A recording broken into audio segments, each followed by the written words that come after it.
بغیر وضو کے قرآن مجید چھو سکتے ہیں کیا؟ بغیر وضو قرآن پاک چھو سکتے ہیں؟ سیف اللہ خان انڈیا سے، بغیر وضو کے قرآن پاک نہیں چھو سکتے،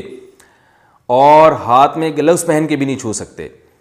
بغیر وضو کے قرآن چھونے کے لیے ضروری ہے کسی ایسی چادر سے یا کسی ایسے گلو سے چھوئیں جو ہاتھ پہ پہنے ہوئے نہ ہوں اور چادر اوڑھی بھی نہ ہو، یعنی بالکل آپ کے جسم سے الگ کوئی لباس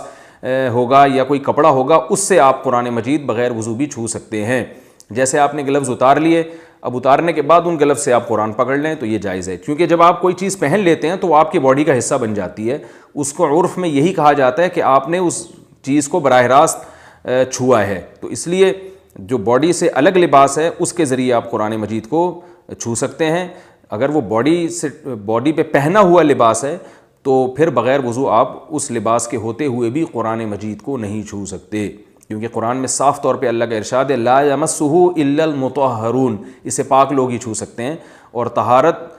کا جو کامل درجہ ہے وہ باوضو ہونا ہے، یعنی حدث اصغر اور حدث اکبر سے پاک ہونا ہے،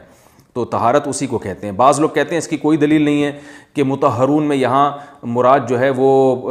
باوضو لوگ ہیں، تو بات یہ ہے کہ طہارت کا جہاں بھی تذکرہ آتا ہے قرآن مجید میں تو اس سے بظاہر حدث اصغر اور اکبر دونوں مراد ہوتے ہیں، تو جو یہ کہتا ہے کہ اس سے مراد وضو نہیں ہے اس کے ذمہ دلیل ہے، جو یہ کہتا ہے کہ وضو ہے اس کے ذمہ دلیل نہیں ہے، اس لیے کہ وہ قرآن کے ظاہر پر عمل کر رہا ہے۔ جو حضرات بھی یہ کہا کریں نا کہ بغیر وضو قرآن کو ہاتھ لگانا جائز ہے تو دلیل ان کے ذمہ ہے۔